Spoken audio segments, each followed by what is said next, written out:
Hello guys, this is Sweet Rich TV and welcome back to my channel. But before I start the devotional guys, I'd like to shout out the following person our channel na nagpunta rito at nag-join sa devotional. Shout out and God bless to Team Peace. Shout out to Jules Magadia, Mary Rose Caños, Ian Yoliani, Dana Lea, Jeco Mick Palma, Jan Agua, Krill Bori, Ria Sanchez, Ria Jane, Hinson, James Malaki, Eggplant, Adrian Albaran, Mayumi Acosta, Mark Mallorca, Jan Alabata, Jerica Angutas, Gisela Zamora, Altea Abilio, Mika Jane Barcial, Bini Gia, Lisel Ortilano, Abigail Omblero, Queenie Ocho, Mark Taganili, Crystal Limapuro, Jerry Lynn Cogo, Cynthia Cabajales, April Ann Kilab, Naumilito Espanyol,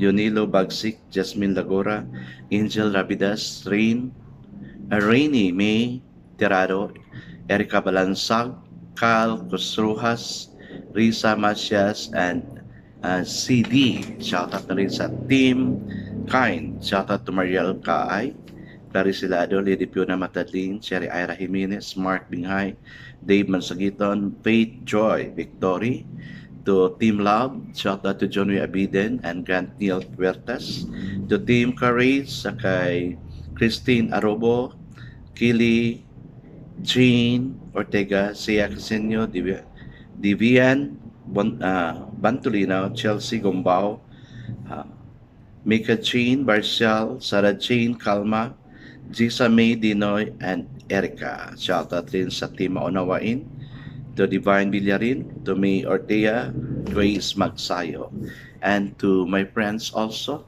Heart Ponsalan, Connie Blog, Jans TV, SSC TV of Korea, Michael Aborita, Jasmine Horomo, Prince Dog, Ben Lawrence Chonko, Rian Cedric Versaga, Goldie Last, Juan Anthony Balmoria, and Foreman's Work. Shout out na rin sa mga hindi nakisabay na manood sa devotional, but still nagpunta pa rin dito para manood at makinig sa devotional. God bless us all, guys.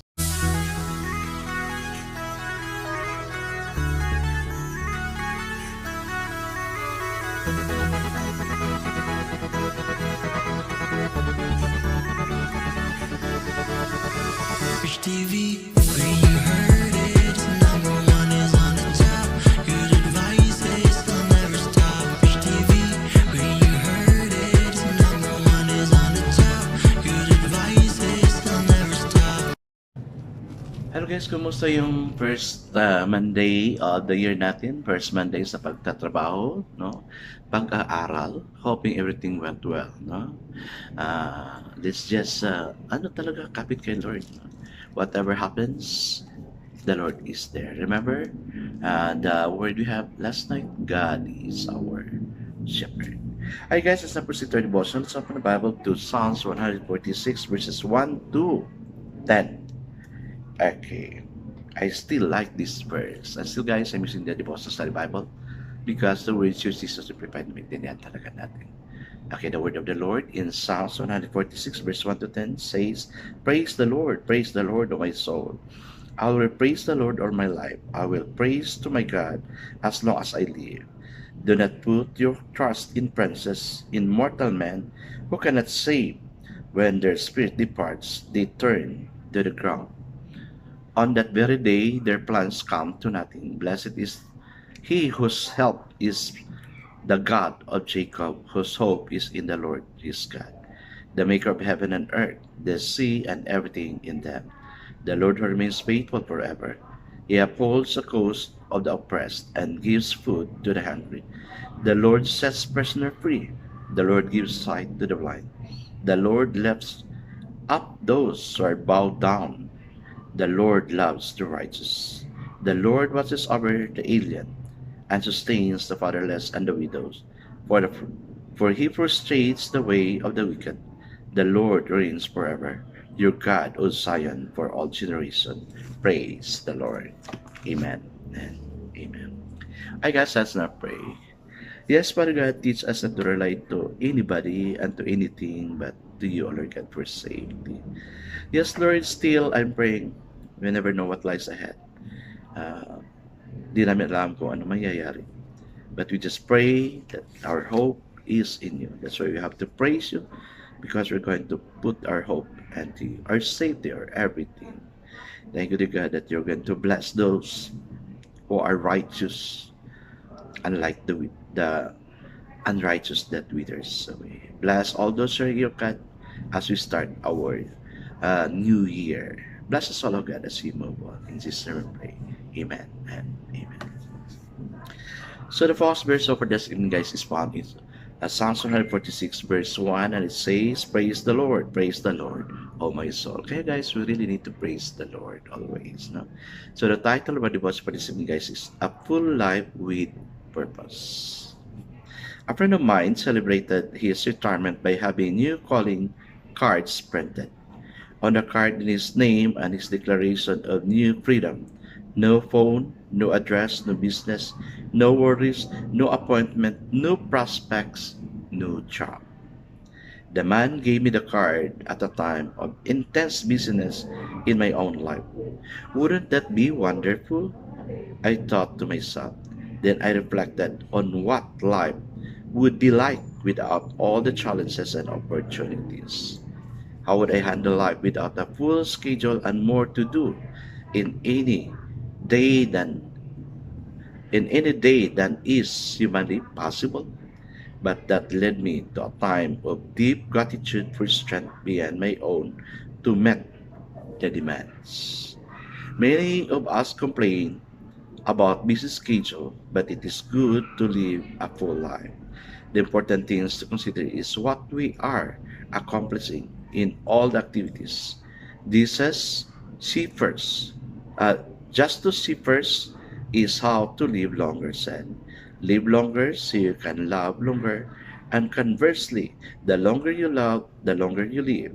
Can a Christian ever put no prospects on his calling card? We always have prospect for love and understanding and a chance to share our faith. Amen and amen. Kaya guys, no, ako I really look forward for my retirement kasi kaya lang matagal pa yun. No?